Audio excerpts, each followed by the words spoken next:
real estate moguls to unlikely NBA owners. Herb Simon and his late brother Mel are credited with keeping the Indiana Pacers in Indianapolis. Indianapolis in the 50s, only he could see it. He saw the future, he saw opportunity. He's a very good salesman, and it probably was the best decision. And now the plan is to keep team ownership all in the family. A rare one-on-one interview with the future owner of the Indiana Pacers, Steve Simon. Plus, a renaissance of sorts in Park County. How two entrepreneurs are transforming tourism in the covered bridge capital of the world. And how a relaxing vacay in the Dominican Republic turned out to be the jumping off point for one Southern Indiana couple in search of the perfect poolside cocktail. People always say you're living the dream. I didn't really think of this as a dream. I wanted to obviously be able to find this product and couldn't find it. We joked about making it, made it happen. The story behind the no-bubble, sugar-free, carb-free vodka drink that's selling out in stores across the U.S. Inside Indiana Business starts now.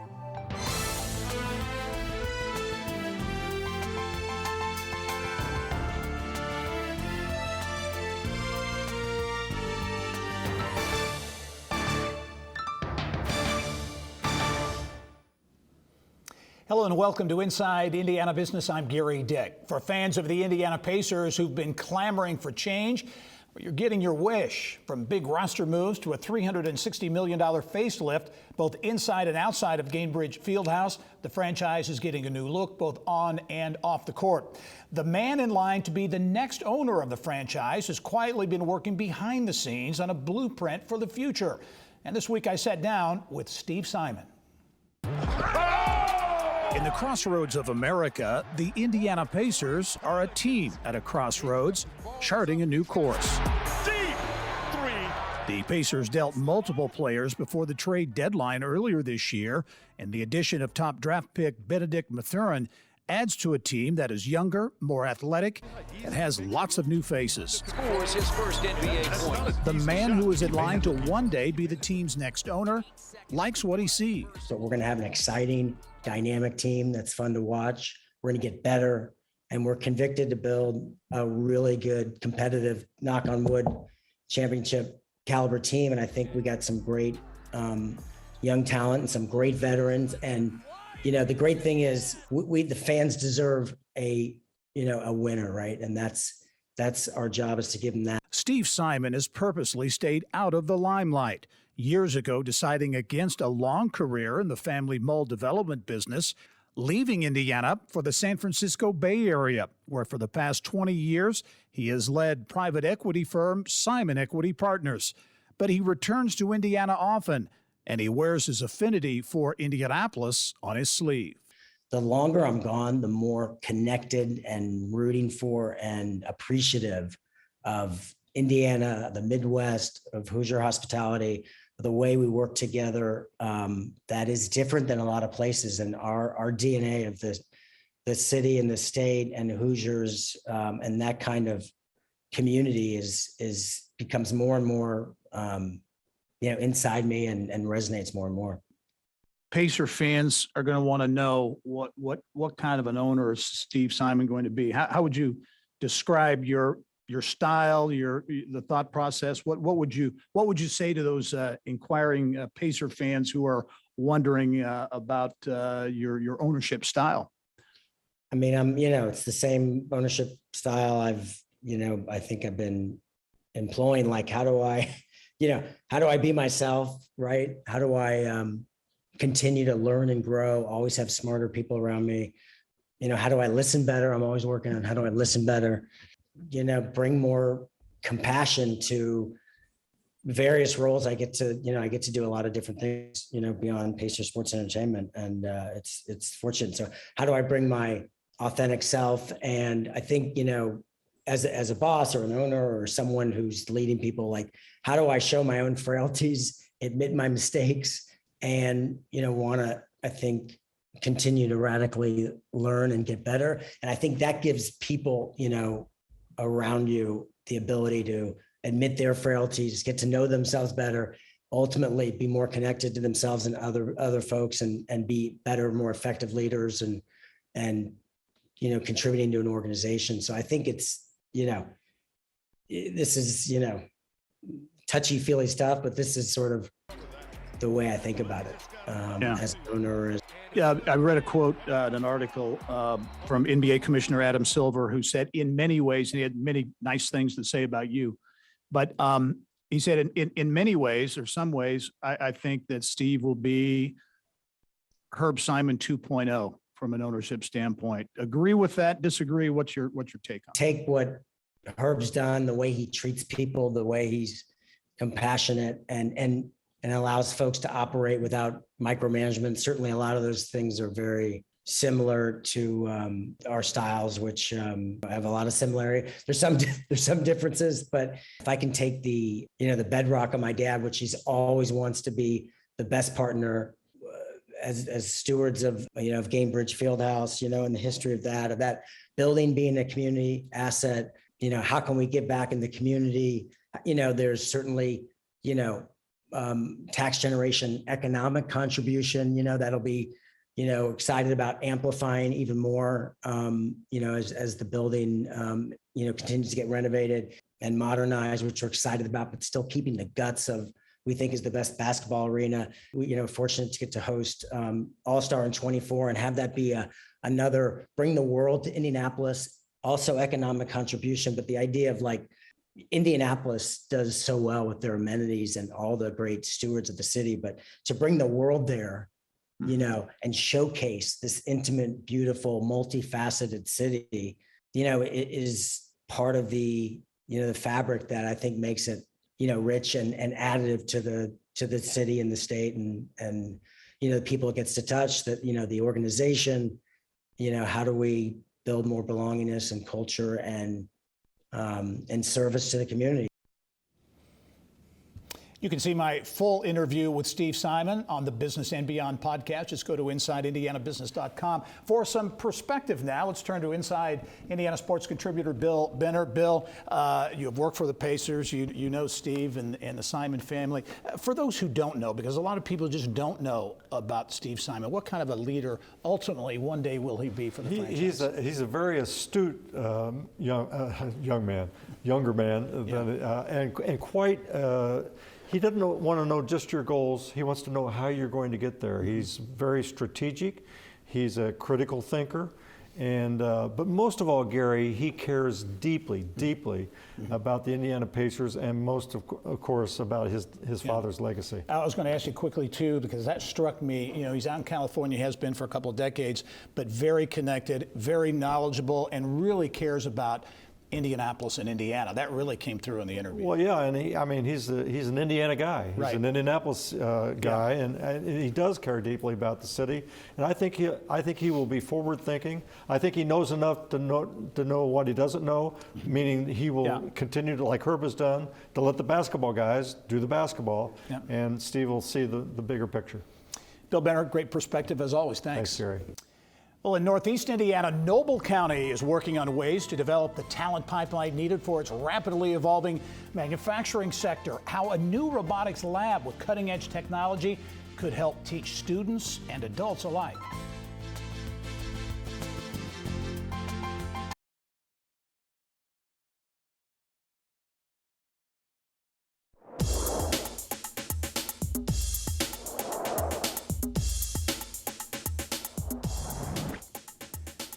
It's time for Eye on Education.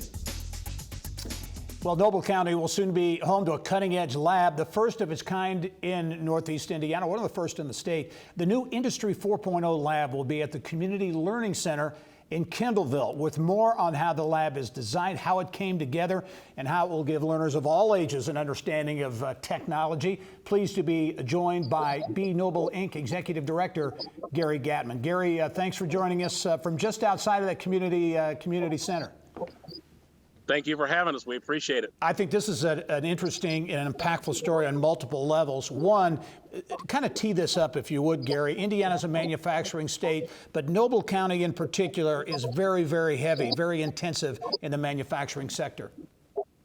Yes, the state's got a lot of manufacturing. The Northeast Indiana as a region has a lot, but we're one of the top concentrations of manufacturing in the state, with 122 manufacturers that employ 10,000 of our workers, pay higher than average wages, and they're investing many millions of dollars every year in new technologies to ensure that they continue to grow and thrive. And that's what prompted this new learning lab, really. You found out that there's a real concern of a shortage of employees or potential employees in that advanced manufacturing, that Industry 4.0. Those talents were really lacking in the region. Yeah, talent was in short supply really across the board, but it was really highly critical shortage in the area of advanced technologies, automation, industrial robotics and programming, digital cloud-based applications involved in the manufacturing process. So we begin to see a lot of things on the factory floor, smart factory applications, and we did not have a system up here to develop the talent that these manufacturers would need in order to ensure success. Okay, talk about what both adults and traditional students who will go through this center, what they are learning, the types of technology that is showcased there, because it really is that leading edge, that cutting edge technology they'll be exposed to. It absolutely is. So we will offer through our CTE program up here, Impact Institute, a 2-year program for high school juniors and seniors. They will come here half of every school day, and they will learn for 2 years a variety of applications, everything from sensors and additive manufacturing, which is 3D printing of parts. They're going to learn a significant amount of cloud-based communication systems, where fork trucks are talking to drones and the drones are talking to computers that are talking to people, and managing that whole system of communication and product flow. They're going to learn all of that. Adults will also be able to take what we call micro classes, where if they just need a class in one particular technology, they'll be able to arrange and use our lab for that. So it's going to be available to young students and existing workers and adult learners as well. Only have about 30 seconds, Gary. A lot of regions talk about the need to do something like this. Not many pull it off. How did you make it happen? I know it was a real collaboration among B. Noble and a number of groups in the community. Yeah, great partners, a great city that welcomed us in Kendallville, great foundations up here, Don Wood Foundation, Deco Foundation, training providers, high school systems. I didn't find anybody that didn't think this was something we should do. So we ended up with a long list of partners, all working for the same goal. And in about a year, we've been able to pull it off. Gary Gatman's the executive director at B. Noble Inc., a new 4.0 learning lab becoming reality in Kendallville in Noble County. Gary, congratulations on the move, and we look forward to following your success going forward. We welcome you anytime. All right. Well, coming up, we head west to Park County, where one of the area's most beloved tourist attractions has unfortunately sat idle for years, being returned to some of its former glory. Plus, another historic property just up the street attracting a new kind of tourism. Mary Rachel Redmond has details around Indiana.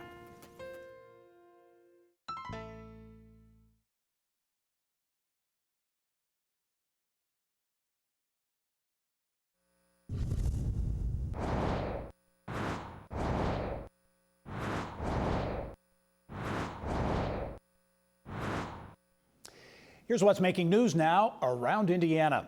Well, West Central Indiana has received a major boost to the tune of $20 million in an effort to support the region's quality of life and talent attraction efforts. The Indiana Economic Development Corporation, in conjunction with the Wabash River Regional Development Authority, awarding that $20 million to 24 projects spanning Clay, Knox, Park, Sullivan, Vermilion, and Vigo counties, all part of the IEDC's READY grant program. Around Indiana reporter Mary Rachel Redmond has more on how one county is using its READY dollars to revive a tourist attraction that's fallen on hard times. Mary Rachel. That's right, Gary. One of the READY grant recipients on that list of 24 you mentioned is Billie Creek in Park County. Well, when I started doing a little research for this story, I discovered a renaissance of sorts happening in Park County, thanks in large part to a pair of entrepreneurs that are quite literally reviving tourism in the area one property at a time, not only attracting visitors from neighboring states, but around the country, and in some cases, even around the world. For decades, people from all over would travel to the historic 1800s village, affectionately referred to as Billie Creek.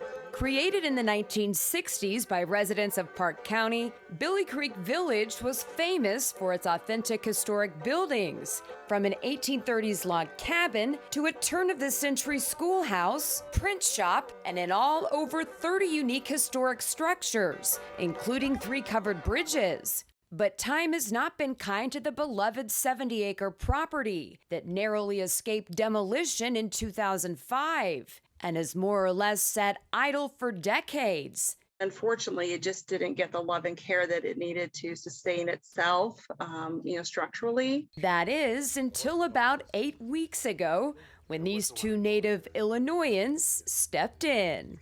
We've been very refreshed with Greg Larson and friends, as I will call them, that have come in and had that love of history, that love of restoration, and had the vision of what it could be. I mean, it's been a blessing. Park County residents really should be grateful for Larson and his business partner, Steve CHECKERED. In less than a year's time, the pair has turned the once abandoned 200-plus acre Indiana State Sanatorium into, well, into probably one of the premier paranormal destinations in the country. We are kind of like ghost Airbnb. Now they've got their sights set on Billie Creek. It is the patrimony of Park County. Both Greg Larson and Steve CHECKERED tell me for them, ultimately, it's all about bringing the storied Billie Creek Village back to its former glory. We want to do the school days again, where we invite schools to come and do field trips here. We're looking for volunteers to come and do some of the living history roles that they played in the past. We don't want to fundamentally change. We like Billie Creek as it is. I mean, but we want to do it in trust for the future generations who are going to use it. And the new management has plenty of plans for the site. Civil War reenactments that were popular in the late 70s and early 80s. And Larson and CHECKERED tell me medieval reenactments are also on the table. We're also looking to bring some new events to the county. We do some medieval sword fighting reenactment events, possibly some music concerts, outdoor music festivals, but just anything tourism based. We're looking to bring people from 2, 3, 4 hours away here to enjoy Park County. We have a lot of ideas for things we wish to do out here and just to make Billie Creek thrive again. While I was on my visit, the guys did give me a tour of the Indiana Sanatorium, and I will tell you, I've never seen anything like it. Equal parts creepy, fascinating, and oddly beautiful. There was even a team of ghost hunters there getting ready to spend 2 nights on the property with ghost pros and the whole 9 yards. It was crazy. I'll have an in-depth look at the Indiana State Sanatorium in the coming weeks. Definitely one you don't want to miss. Well, now to Morgan County, where the I-69 project is nearing its end in Martinsville. And while it's caused more than a few headaches for travelers and residents, Mayor Kenny Costin says there's been a silver lining. It was kind of a double-edged sword. There were a lot of people that made it through our downtown area that had never been in our downtown before. And some of the store owners said, that people would come in and say, well, I was really aggravated to have to take the detour, but I wouldn't have found your shop had I not had to come through the downtown. This project is going to benefit Martinsville so much. We've got housing developments coming in. We've kind of adopted a motto, at home in the valley, Martinsville. We want to attract first-time home buyers, professionals that are maybe the husband's working in Indianapolis, wife's in Bloomington. We've got a lot of things going on downtown to attract young families to come to Martinsville. And that's what we're going to try to focus on. The I-69 project through Martinsville is expected to be finished at the end of the month, so just a few more weeks left. Well, for a look at more Hoosier headlines and stories across the state, visit our website at InsideIndianaBusiness.com. All right, Mary Rachel, thank you. There is a new, healthier alcoholic alternative on the shelves. We'll tell you about it next.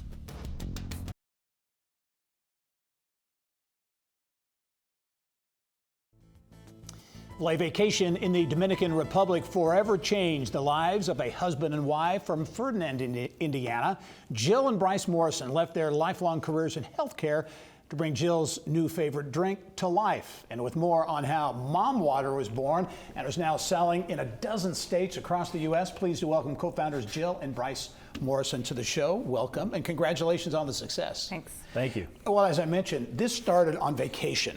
So this wasn't a lifelong dream. This just kind of happened in the Dominican Republic. So Jill, how did it all come to be? Well, I spent a couple days drinking the sweetie, sugary drinks. Was kind of tired of that. Found one of those big jars of the infused water sitting on the bar. Took a big old cupful of that up to the bar and said, "Can you just put some liquor in this?" Turned to him and said, "This is so refreshing. I love this. I just want to keep drinking this." So came back to the States. Of course, switched to seltzers, beer. Couldn't find anything like what I was making. So, and I started making my own at home. Was making it and putting it in water bottles and just making my own concoctions, experimenting with flavors. And so it took off from there. So Bryce, talk about next steps and how you've created this business, because it is really gaining traction in a big way. Yeah, luckily Jill's super persistent, because she's the original one that said we should do this, because it seems to address a big need in the industry where there's no carbonation, no sweetener, low calorie, and kind of laughed it off, and eventually her persistence paid off. And I said, well, of the two of us, you know, my schedule was a little more flexible, and I networked a lot and I knew a lot of people. I said, let me just see what I can figure out. With really not big intentions. Our intentions were to hopefully get it on local shelves and we could drink it and enjoy it. And just one thing led to another. I joke a lot that kind of my ignorance to this whole process is probably what got us through, because I never quite knew what was around the next corner. So, Hey, Jill, give us a quick synopsis on the flavors. You got, what, 4 flavors now? Passion fruit, that was the original one that started the whole journey. Peach blueberry, lemon blueberry, and coconut mango. Yeah, and this is in the, what space is this in the drink? What category in the drink space? So officially we're ready to drink. A lot of the industry doesn't yet know what to do with us. So sometimes we're lumped in with seltzers, sometimes we're lumped in with the ready to drink cocktails. We kind of fall somewhere in between. Yeah, okay, talk about the success, because you are growing a dozen states with more on the way. Talk about how production and the interest, you're having calls come to you from around the country. Yeah, from all over. We were kind of at a crossroads at the end of summer with how popular it got. We decided to take the jump and go all in. And once we started doing that, it was a scramble to say, listen, we want to try to be first to market with this product. And so we got a national contract with our distributor. And then from there, other distributors were contacting us from other states. And we've just started to roll out across the U.S. really with states. Coverage. We've had a lot of big chains that have come on board, and the growth has just been kind of explosive. Where do you see this going? Growth opportunities? You have big growth plans. We do. We think there's a lot of different verticals we could get into, but we have a lot of really cool things in store for Mom Water. Our first goal is we want to be in all 50 states. We've even, international is on the radar now in the next few years.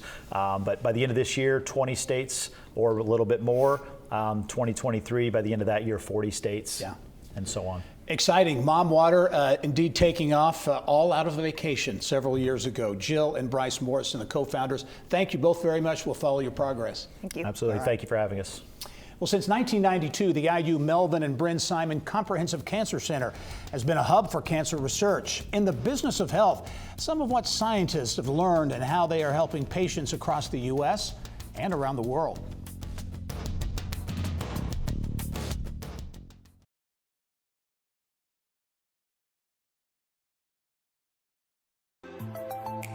Celebrating 30 years of fighting cancer in Indiana. How the IU Simon Comprehensive Cancer Center plans to mark the ongoing race to save lives on the track. And a deep dive inside this week's IBJ. Also ahead, our panel of insiders sound off on the stunning shakeup in college sports. UCLA and the USC Trojans joining the Big Ten Conference, as well as a number of other headlines making business news this week. The second half hour of Inside Indiana Business is next.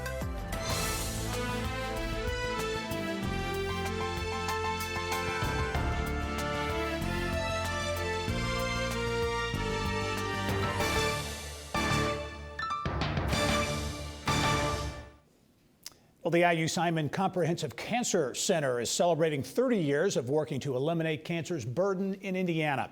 To mark the ongoing race to save lives, the center recently signed on as the primary sponsor of a Formula car. Business of Health reporter Kylie Valletta has more. Kylie. Thanks, Gary. Because racing has special meaning to Hoosiers, the IU Simon Comprehensive Cancer Center says it's a fitting way to celebrate 3 decades worth of accomplishments in fighting cancer. One major event came in 2019 when the center was named a Comprehensive Cancer Center, the highest designation from the National Cancer Institute. And joining me now to tell us more about the center's 30th anniversary is the center's director, Dr. Kelvin Lee. Welcome back to the show. Thank you, Kylie. Glad to be here. Let's start with happy anniversary. Well, thank you. Thank you. Thank you. 30 years is a big milestone. Yes. So take a look back with us quickly. Just give us a quick overview about the legacy of the IU Simon Cancer Center here. So cancer research at IU has been fantastic for a long time. And in 1992, Dr. Steve Williams said, well, what we really want to do is now go to the next level. And Steve started our trek towards the NCI designated Comprehensive Cancer Center. So we have gone from just a dream involving maybe 4 people to now an exceptional cancer center that has over 270 investigators, over $20 million in research. So it has really been a fabulous journey from really nothing other than remarkably talented cancer folks at IU to now the IU Simon Comprehensive Cancer Center. It really is incredible. And I know that it's not your only accomplishment, but a lot of people think about the testicular cancer and how it was cured here in Indiana. Right. I think that the remarkable thing is that the very first cancer that was a solid tumor was actually cured by Dr. Larry Einhorn. And that, in fact, everybody in the cancer world says, you know, they find Larry to be a remarkable person, and he paved the way for everybody else to say, hey, we can in fact cure a cancer with chemotherapy. We can save the lives of young men who would have otherwise passed away. So that has been a remarkable milestone. The ability of the IU Simon Comprehensive Cancer Center really to go global. They have been working in Kenya for the last 25 years. They've really transformed cancer care overseas. It has really served as a model not only for global oncology, but how do you take care of people in areas of America that don't really have access to, you know, university hospitals? How do you deploy cutting-edge medicine out in those areas? Right, so not just here in Indiana, but beyond. Exactly. Let's talk about this race car sponsorship. Such a neat little partnership, Yes. 2 homegrown Indiana things. Tell us, why did the IU Comprehensive Cancer Center want to sponsor a race car? Well, racing is so much part of the fabric in Indianapolis. Racing is so much a part of the fabric in Indiana. So that was one component. And, you know, we believe that research accelerates cures. So the idea of accelerating what we were doing in a race car was a component of what we were, you know, what we really wanted to pass along to everybody. And racing is just like, it's very much like science or doing research. You have to be determined. There's a tremendous amount of precision and there's a tremendous amount of science, which I learned at my first Indy 500 this last month. There's a tremendous amount of science involved. And we also had the opportunity to sponsor a young man, Jackson Lee, who is now a sophomore at IUPUI, and really is one of the brightest young men that I've had the chance to work with. So it is also I think, part of our investment in youth, because we believe that training the next generation for our scientists is really what we're going to, you know, where we're going to have a really big difference in, you know, making sure that that pipeline of really talented people continue to work in science and continue to move the field forward. Finding those discoveries for tomorrow. Exactly. Let's take a look at it through a business lens. How does the IU Simon Cancer Center plug into the business landscape here in Indianapolis and beyond? So IU Simon really is a hub of innovation, and really, I think, is one of the areas where if you're going to grow biotech, through small companies, spin-offs, innovative technology, then the Simon Comprehensive Cancer Center really is a hub for that. And we have the opportunity, and we are, in fact, working with Purdue University to really tap into their biomedical engineering and their engineering expertise for things like, well, how do you, if you have somebody that is out in rural Indiana and you want to monitor them, the thing to do is to develop wearable technology that can actually monitor their health and where they are, and those things are all coming out through our collaboration with our engineering friends, both at IU Bloomington as well as at Purdue. Such a great team up. Well, it's fun to look back at where you've been. It's exciting to look forward about the things you're working on. So thanks for being on the show today, and happy anniversary again. Thank you very much. And Gerry, back to you. All right, Kylie, thank you. Well, one of 3 operating smelting lines at Alcoa Corporation's Warwick operations in southwest Indiana, it's in Newburgh, has been shut down. The Pittsburgh-based company says the move was made due to operational challenges, but did not provide specifics, including if any jobs would be impacted. In April of 2021, Alcoa sold the rolling mill business at the Warwick operations to Kaiser Aluminum in California in a deal valued at $670 million. Well, a rare conversation with the man who will eventually take over ownership of the Indiana Pacers, Steve Simon. He's my guest on the next Business and Beyond podcast.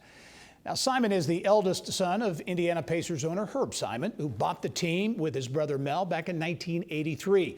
Steve Simon has quietly been very involved with the franchise for more than 20 years. His favorite Pacer moment came back in 1998 when Reggie Miller hit a playoff buzzer beater against Michael Jordan and the Bulls. When that shot was hit, it was incredibly exciting. And then, if anyone remembers, that clip is played all the time, but when Jordan came back down and almost hit a game winner with almost no time left, yes, my father, who was so excited after Reggie hit the shot, he collapsed in his seat, and I thought he had a heart attack. And then when the rimmed out, like it seemed like a longer period, but it was just a moment. I thought he had a heart attack, and then he popped up and he went crazy, and he was dancing around, and that was a great moment.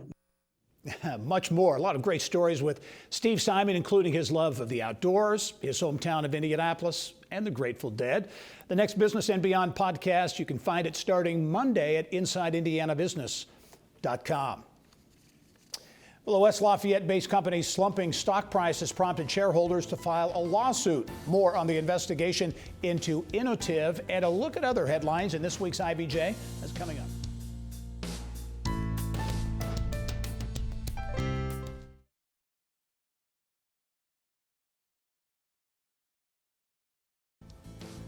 Well, West Lafayette-based Inotiv is dealing with a shareholder lawsuit that has been filed in federal court after a report of mistreated animals at testing facilities. Plus, Ascension rolled out its neighborhood hospital concept 5 years ago. 3 never opened, and now several are closing. We get more on what's making the headlines this week from the IBJ's editor, Leslie Weidenbender. And Leslie, welcome as always.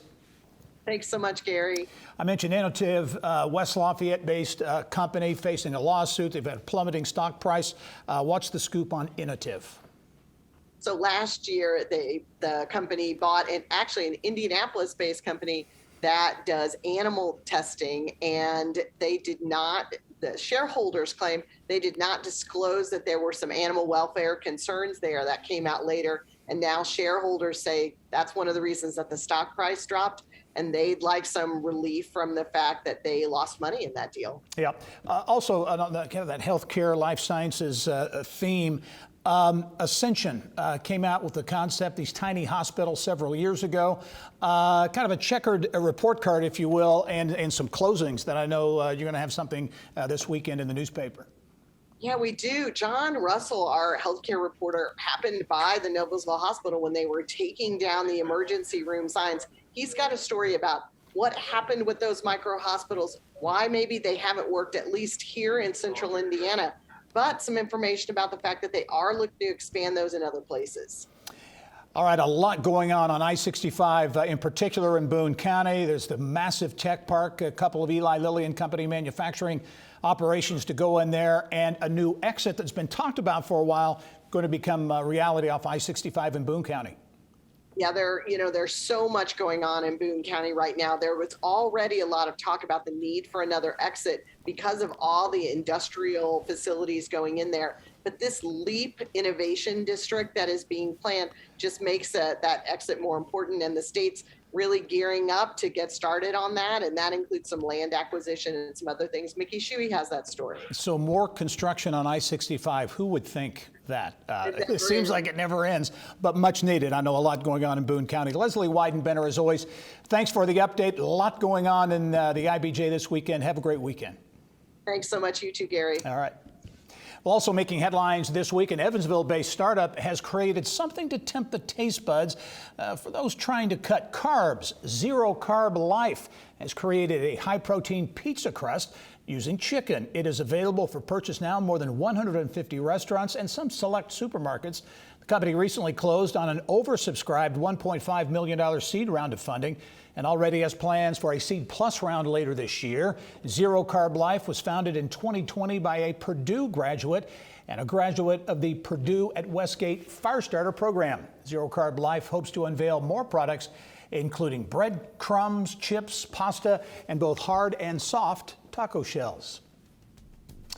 Well, two of the best-known powers of college sports leaving their century-old affiliation with the Pac-12 to join the Big Ten. We've got a special insiders panel to weigh in on the move and the impact it could have on college sports.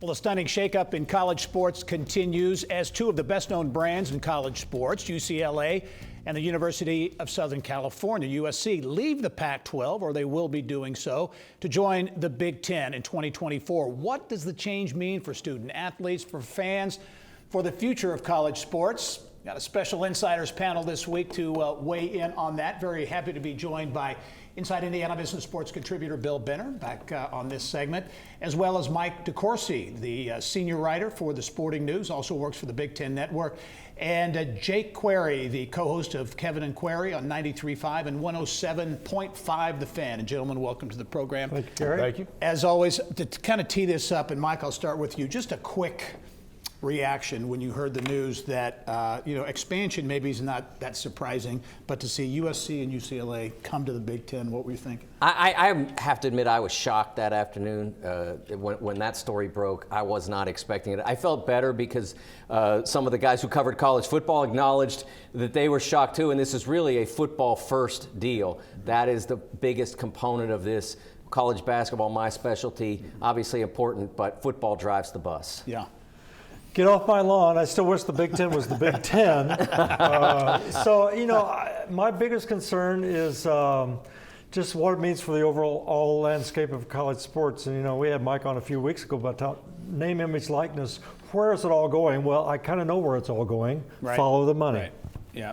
Yeah, my first thought was initially, like everybody here said, like, holy cow, this kind of came out of nowhere. Then my second thought was, surely, geographically speaking, this has to mean that more is coming, and that remains to be seen.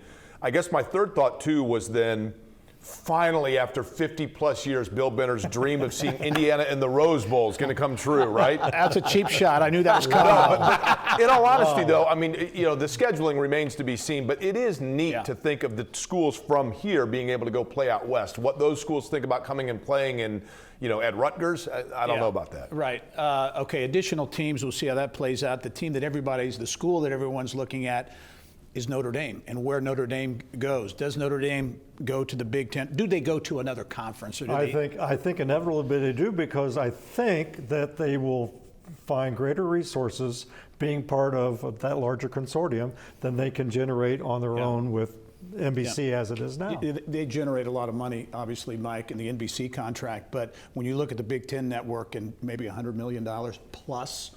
Yeah, I mean, the numbers I've seen for the NBC contract are not overwhelming based on what the other conferences are getting, especially based on what the SEC will get now on its new deal, and then what the Big Ten is expected to get. So I think, in a sense, if you look over a decade, Notre Dame is looking at basically $1 billion decision. Is independence worth that much? I've never really understood their attachment to it as it is. Now with that big pile of money on there, I don't know why they would stay. I think one of the things that's interesting about Notre Dame, and Notre Dame is a huge national brand. I mean, we know this. But Notre Dame, more than probably any other athletic program, is steeped and rooted in tradition. And the tradition for Notre Dame of their schedule and the rivalries they have and the ability to be independent. I agree the Big Ten seemingly would be the school that waits out Notre Dame, but the question then becomes, how long does Notre Dame wait it out, or do they feel compelled that they need to join a conference? I agree that I think ultimately they're probably going to have to do so. But Mike, I don't think it's necessarily going to be imminent that Notre Dame joins somewhere. Yeah, I've said that this decision may be as quick as getting everybody in a conference room. Are we good? We like it the way we are? Yes, no. Then it could be that fast, but it's a lot of money to turn down. And with everybody so hungry for finances in college sports, it would be amazing if they turn it down. Yeah, the two titans seem to be, the Big Ten and the SEC right now. Jake, I know you follow Clemson, you're a Clemson fan. I am. But, what's next? I mean, I can't see necessarily the SEC standing pat here while the Big Ten is, gaining their market share from a TV standpoint. It kind of feels like, Gary, that the Big 12 all of a sudden is the one that's become kind of the cog in this wheel, because the ACC has a television contract that's hard for them to kind of break away from and join alliances, if you will. And it seemed to be almost inevitable that Washington, Oregon, maybe the two Arizonas joined UCLA and USC, and you had kind of this merger of the Pac-12 Big 10. But that was, that's old news. That was 2 weeks ago. Right. Now the Big 12 suddenly is kind of joining the party and passing out invitations behind everybody's back. And now all of a sudden, some of those schools may join the Big 12. So I think that there's an additional curveball to this that kind of delays things even longer, to the point where maybe the carousels have slowed down a little bit for right now. Scheduling, as you get these conferences bigger and bigger, do rivalries fall by the wayside? What most of the leagues are doing is protecting rivalries. I suspect that Indiana, Purdue will be protected as a football rivalry. They'll make sure they play that every year. Ohio State and Michigan, they've protected for years by keeping them in the same division, when competitively it would have made sense to split them and have them potentially meet in the conference championship game. So the key rivalries will be, and I think associated rivalries, like for Michigan, okay, they got to have Ohio State, but they'll also have Michigan State and then one more. Yeah, but you used to say Texas had to have Texas A&M, and that's not. But these are still partners we're talking about. So they'll work that part out. And then the rest of it, there may be times when you don't see particular teams play one another within a conference for multiple years at a time. You mentioned, Mike, it's driven by football, and basketball certainly in there as well, the two money makers. But what about the Olympic sports and the other sports? How are they impacted by this and that's expansion? another of my big concerns. The Rutgers wrestling team, are they going to go to Los Angeles and wrestle UCLA, or vice versa? The non-revenue sports, they are non-revenue sports, but talking about the student-athlete experience, the quality and the quantitativeness of the student-athlete experience, I hope it's not being sacrificed at the altar of money. Yeah, I agree with Bill in that regard, though. It's really difficult to travel in the fall, for example, and go through commercial airports and not see a big group of kids with backpacks on, and you look at it and you say, oh, there's the Maryland lacrosse team. Look, football and basketball are traveling privately and chartering. Everybody else is flying on Southwest Airlines and getting delayed, and they've got classes to get to. And I mean, there are a lot of irons in that fire. And that, to me, is going to be the real trick here, is figuring out the travel of those teams and hoping, to Bill's point, that universities don't say, you know what, that travel is logistically and financially not worth the effort. Go ahead, Mike. Well, I was going to say that the one thing that you have to remember, though, is all that money means those sports will remain. Correct. Yeah. They'll continue. I mean, they're funding it, right. Yeah, you can't say now, well, we can't have that team because we don't have enough. There's no way you can make that argument. But the thing that I think is getting lost in this conversation, not just here but everywhere, is all this money, does it become part of a professional operation? That's the next frontier for those who advocate for athletes. The ones who brought us name, image, and likeness now want these student athletes to be student athlete employees. They want them to be paid by the schools. Right now, they're getting paid by outside interests. Do they now become salaried employees?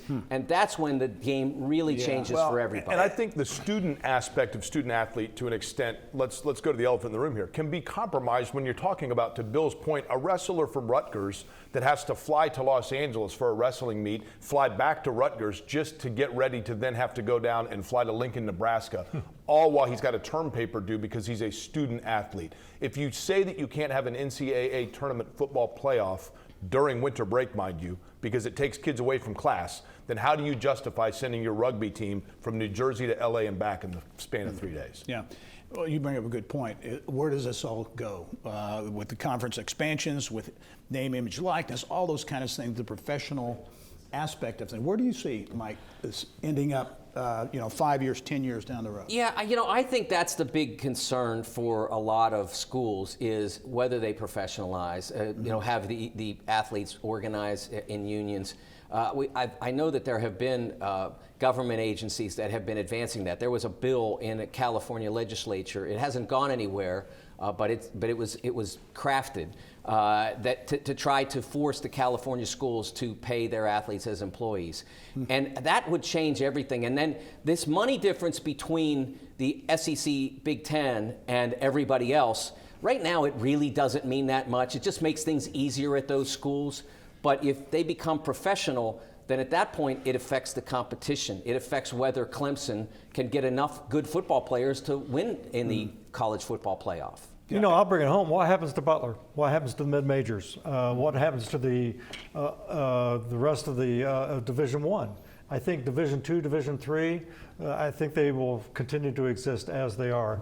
But I do wonder how that big tent of Division I, which encompasses so many schools with so many different missions and so many differentials in the size of their scope of their athletic programs, how do they all coexist? Yeah, and you follow basketball. What about March Madness, the NCAA tournament? How is that impacted? There is a concern about that, but remember, everything we've seen happen to this point has been about more money. I got to get more money. I can get more money. I have to take it. That money, that's $1 billion a year until I believe 2032. So we're basically looking at it more than a decade out, where that money is guaranteed to come to the schools. Do they really think that they can create an enterprise that will be that lucrative? The NCAA tournament, if you compare it to the rest of its sport, I think the only rival in terms of outsized popularity would be your specialty, the Indy 500. Right. The NCAA tournament is here. College basketball is probably here. It's a very popular sport, but it's not nearly as popular as the tournament. So they have to protect that because that's where the money is. But Mike, I also worry about as the conferences become national and the Big Ten becomes national as opposed to esoterically regional, what does that mean for the conference championships that are so great and so viable to the economy of Indianapolis? The Big Ten basketball championships, the Big Ten football championships.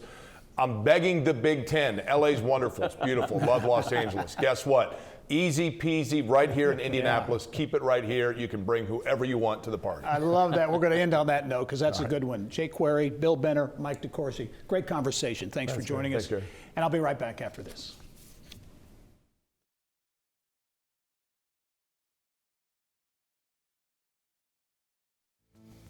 Well, that's all the time we have for this edition of Inside Indiana Business. As we leave you this week, did you know that in 1963, the U.S. Post Office introduced the Zone Improvement Plan, otherwise known as zip codes? Indiana, Kentucky, Ohio, and Michigan assigned a first number of 4. The next 4 numbers identified sections of and areas of the postal district. Today, the Postal Service delivers to nearly 42,000 zip codes across the country. Thanks for joining us. I'm Gerry Dick. Go out and make it a successful week.